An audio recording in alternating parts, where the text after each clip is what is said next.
Hello दोस्तों, मैं नाम है जादव और आज हम इस वीडियो में बात करने वाले हैं स्टैटिक के बारे में। तो हमने अपनी पिछली वीडियो के अंदर बात किया था कि ट्रेड्स क्या होते हैं। इस वीडियो में हम लोग बात करने वाले हैं स्टैटिक के बारे में। तो जो हमने ट्रेड वगैरह जो हमने कोड लिखा था, मैं क्या करता हूँ कि इन कोड को हटा करके कुछ नया कोड लिखते हैं। तो हम अगर एक नॉर्मल क्लास बनाते हैं तो नॉर्मल क्लास के लिए हम लोग लिखते हैं यहाँ पर क्लास। और मान लीजिए हमारे पास एक यूज़र नाम की क्लास है, उसके अंदर कुछ मेथड है, जैसे कि मैंने यहाँ पे लिखा कि पब्लिक फंक्शन। एक हमने मेथड बनाया कि गेट नेम, और यहाँ से हमने रिटर्न कर दिया या फिर इको कर दिया हमने यहाँ से कि या हम रिटर्न कर देते हैं। यहाँ से हमने रिटर्न किया यहाँ पे कि भाई यूज़र नेम। अब इस क्लास को अगर मुझे देखना है इस फंक्शन के डेटा के अंदर क्या है या ये फंक्शन क्या रिटर्न कर रहा है, तो मुझे सबसे पहले इसका ऑब्जेक्ट्स बनाना पड़ता था। तो मैं यहाँ पे यूज़र नाम से एक जो है ऑब्जेक्ट बनाता था, और फिर हम लोग क्या करते थे कि इस यूज़र के गेट नेम जो है उसको हम यहाँ पे कॉल कर रहे थे। इस तरीके से एक नॉर्मल क्लास के अंदर हम लोग कुछ इसी तरीके से करते हैं। तो यहाँ से हम लोग रिटर्न कर रहे हैं, तो इसकी वजह से मुझे यहाँ पे इको करना पड़ेगा, या तो मैं यहाँ पे इको कर लूँ और रिटर्न ना करूँ तो काम चल जाएगा। अदरवाइज जो भी ये रिटर्न करेगा उसको मुझे प्रिंट करने के लिए यहाँ पे इको लिखना पड़ेगा। तो मैं इसको सेव करता हूँ, वापस से ब्राउज़र पर चल के अगर हम इसे रिफ्रेश करते हैं तो यहाँ देखिए यूज़र नेम आपको यहाँ पे डिस्प्ले हो रहा है। तो यानी कि एक नॉर्मल क्लास को आपको कुछ इस तरीके से लिखना होता है। बट अगर मैं एक स्टैटिक मेथड अगर मैं यहाँ पे बनाऊँ तो उसके लिए मुझे यहाँ पे लिखना रहेगा पब्लिक फंक्शन, और मान लीजिए यहाँ पे हमने लिखा कि गेट एज करके, और यहाँ से हम लोग रिटर्न कर रहे हैं लेट्स से कि हम एज जो है वो है 10 ईयर की। तो इसको अगर मुझे स्टैटिक बनाना है तो स्टैटिक बनाने के लिए मुझे यहाँ पे एक स्टैटिक कीवर्ड लिखना रहेगा इस तरीके से, बस और कुछ नहीं करना है आपका। अब ये जो फंक्शन है ये स्टैटिक फंक्शन बन चुका है। अच्छा, इसको रन करने के लिए आपको क्या करना रहेगा? इसको रन करने के लिए आपको ऑब्जेक्ट बनाने की कोई ज़रूरत नहीं है। तो आप इस लाइन को आप यहाँ पे कमेंट कर सकते हो। आपको क्या करना है कि सीधा लिखना है इको यूज़र, जो आपकी क्लास का नाम है, तो आपने लिखा यूज़र, और ये स्कोप रिजोल्यूशन जो ऑपरेटर होता है वो आपको यहाँ पे लिखना रहेगा, और जो आपके मेथड का नाम है वो है गेट एज करके, बस इस तरीके से। तो आपने इस तरीके के फंक्शन आपने बहुत से फ्रेमवर्क्स के अंदर देखा होगा, जैसे कि लारावेल वगैरह के अंदर आपने देखा होगा कि आपको सिर्फ यहाँ पे स्कोप रिजोल्यूशन आपको ऑपरेटर लगाना है, यहाँ पे क्लास नेम और यहाँ पर आपको मेथड का नाम। तो यहाँ पर हमने देखा आपने कि हमने यहाँ पे कोई ऑब्जेक्ट नहीं बनाया है। हम इसको सेव करेंगे और वापस से अगर मैं यहाँ पे इसको रन करता हूँ तो देखिए 10 ईयर आ रहा है ना। सिर्फ आपको यहाँ पे स्टैटिक कीवर्ड लगाना है। तो एक नॉर्मल जो आपका मेथड होता है वो कुछ इस तरीके से रन होता है, और एक जो स्टैटिक मेथड होता है उसके लिए आपको यहाँ पे उसका ऑब्जेक्ट बनाने की कोई ज़रूरत नहीं पड़ती है।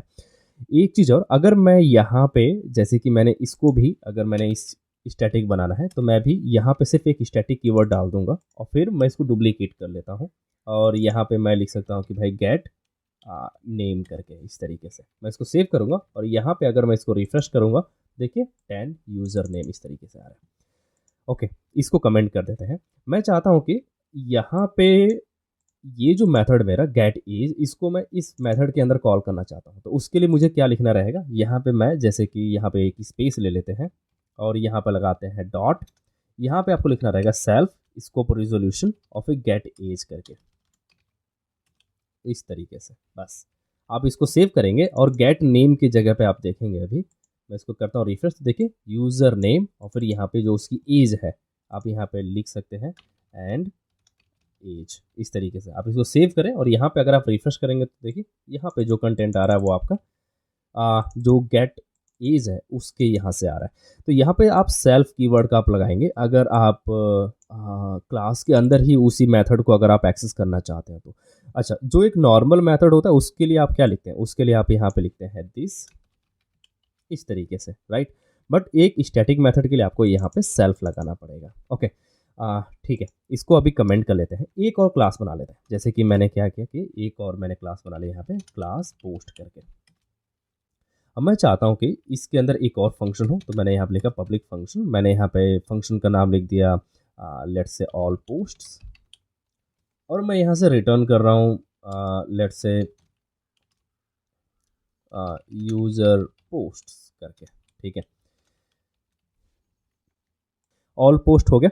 अब मैं चाहता हूँ कि यहाँ पे जो यूज़र की ऑल पोस्ट है उसकी जगह पे मैं इस वाले फंक्शन को कॉल कर पाऊँ, इस वाले को। तो उसके लिए आपको क्या लिखना रहेगा? सिर्फ आपको लिखाना है डॉट, और यहाँ पे जो आपका यूज़र हो गया और यहाँ पे गेट नेम करके, इस तरीके से, है ना। तो आप इस क्लास को जो जिसके अंदर आपने स्टैटिक मेथड आपने डिफाइन किए हुए हैं, या ये जो स्टैटिक मेथड्स हैं, इनको आप किसी क्लास के अंदर भी आप एक्सेस कर सकते हो बिना कोई ऑब्जेक्ट क्रिएट किए। इसको एक बार रन करके देखते, तो रन करने के लिए आपको, क्योंकि ये एक स्टैटिक नहीं है, तो मैं इसको स्टैटिक मेथड बना देता हूँ, और यहाँ पे सीधा हम लोग लिखते हैं इको, और यहाँ पे लिखते हैं पोस्ट, और यहाँ पे इसका नाम कि गेट ऑल पोस्ट, क्या नाम था, ऑल पोस्ट। ओके, इसको सेव करते हैं, वापस से ब्राउज़र पे चलते हैं और यहाँ पे करते हैं हम इसको रिफ्रेश। तो आप देखोगे यहाँ पे आ रहा है यूज़र पोस्ट, और यहाँ पे यूज़र नेम एंड एज 10 जो आपका यहाँ से आ रहा है, राइट। ओके, ठीक है। मैं चाहता हूँ कि इसको ऐसे ना एक्सेस करके मैं इस क्लास को इस पोस्ट क्लास के अंदर एक्सटेंड करना चाहता हूँ, तो मैं यहाँ पे लिखूँगा एक्सटेंड और यूज़र करके इस तरीके से। तो हमने इसको एक्सटेंड के लिए यूज़र को, अब अगर मैं इसको एक्सेस करना चाहूँ तो भी मैं इसको एक्सेस कर सकता हूँ। मैं इसको करूँगा रिफ्रेश, देखिए ऐसे एक्सेस हो रहा है। बट मैं यहाँ पे अब सेल्फ कीवर्ड भी लगा सकता हूँ, क्योंकि हमने इसको एक्सटेंड कर लिया है। तो मैं इसको सेव करूँगा, यहाँ पे करूँगा, अगर मैं इसको रिफ्रेश, तो देखिए बिल्कुल सही काम कर रहा है। यहाँ पे मैं पेरेंट कीवर्ड भी लगा सकता हूँ इस तरीके से। मैं इसको सेव करूँगा, यहाँ पे करूँगा रिफ्रेश, फिर भी वर्क करेगा। यहाँ पे आप पेरेंट कीवर्ड नहीं लगा सकते, है ना, क्योंकि इसका कोई पेरेंट नहीं है। तो अगर मैं इसको सेव करके वापस से रिफ्रेश करने की कोशिश करूँगा तो ये मुझे एरर देगा, है ना, कि आप इसको पेरेंट आप यहाँ पे यूज़ नहीं कर सकते, बिकॉज ये आप इसी क्लास के अंदर ही आप एक्सेस कर रहे हो। बट यहाँ पर आप यूज़ कर सकते हो, बिकॉज यहाँ पर इसकी पेरेंट क्लास आपकी यूज़र क्लास हो गई है। तो अभी तक हमने यहाँ पे मेथड्स के बारे में देख लिया, अब हम प्रॉपर्टीज़ के बारे में देख लेते हैं। तो जो कुछ भी आपने यहाँ पे मेथड्स के साथ में किया है, वही सेम चीज़ आप प्रॉपर्टीज़ के साथ में भी कर सकते हैं। तो प्रॉपर्टीज़ के लिए जैसे कि मैंने यहाँ पे एक वेरिएबल डिफाइन किया, मैं लिखा कि पब्लिक, जो प्रॉपर्टी है उसका नाम हम लोग यहाँ पे रख देते हैं ईमेल के लिए, है ना। तो हम लोग यहाँ पे लिखते हैं कि ईमेल क्या है यूज़र का, तो हमने लिखा user@user.com इस तरीके से। अगर मुझे इसको स्टैटिक बनाना तो मुझे यहाँ पे लिखना रहेगा स्टैटिक करके, ठीक है। अब मुझे क्या करना है कि इस यूज़र की जो ईमेल है इसको मुझे एक्सेस करना है, तो उसके लिए मुझे क्या लिखना रहेगा, मैं यहाँ पे लिखूँगा, इसको हटा देते हैं, तो मैं यहाँ पे लिखूँगा यूज़र स्कोप रिजोल्यूशन। अगर आपका मेथड होता है तो उस केस में आपको डॉलर साइन नहीं लगाना रहता है ना। आप यहाँ पे लिखते हैं गेट नेम करके इस तरीके से, गेट नेम इस तरीके से मेथड नेम है।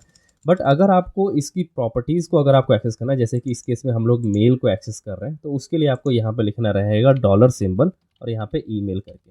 बस इसको सेव करें, ब्राउज़र पर चल के अगर आप इसको रिफ्रेश करेंगे तो देखिए user@user.com, है ना। वही सेम चीज़ अब आपको इसको यहाँ पे एक्सेस करना है, तो आप यहाँ पर लिखेंगे जैसे कि एज इतना हो गया, और मैं इसका यहाँ पर डाल देता हूँ एंड ईमेल, और ईमेल के लिए आपको क्या लिखना रहेगा, सेल्फ ईमेल इस तरीके से, है ना। इसको न्यू लाइन में ले लेते हैं ताकि थोड़ा सा विजिबल हो सके। तो यहाँ पे हमने लिखा है कि and mail is self email, तो यहाँ पर आपको डॉलर सिंबल लगाना पड़ेगा, बिकॉज ये हमारी प्रॉपर्टी है।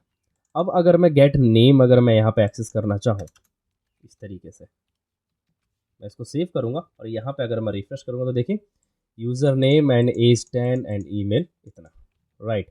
तो बिल्कुल वैसा ही काम कर रहा है जैसा कि आप एक मेथड के साथ में काम करते हो, बस फ़र्क इतना है कि यहाँ पर आपका डॉलर सिंबल आ गया और यहाँ पे आपका ब्रैकेट नहीं लग रहा है। बस ये दो चीज़ें आपको ध्यान देनी है, क्योंकि ये हमारी प्रॉपर्टी है और ये जो हमारे जो फंक्शन की तरह जो कॉल होते हैं ये हमारे मेथड्स हो गए यहाँ पे। इसको आप यहाँ पर भी एक्सेस कर सकते हो, जैसा कि आप यहाँ पर आप एक्सेस कर रहे थे, है ना। तो ऐसे ही जैसे कि हमने गेट नेम किया हुआ है, तो अगर मैं यहाँ पे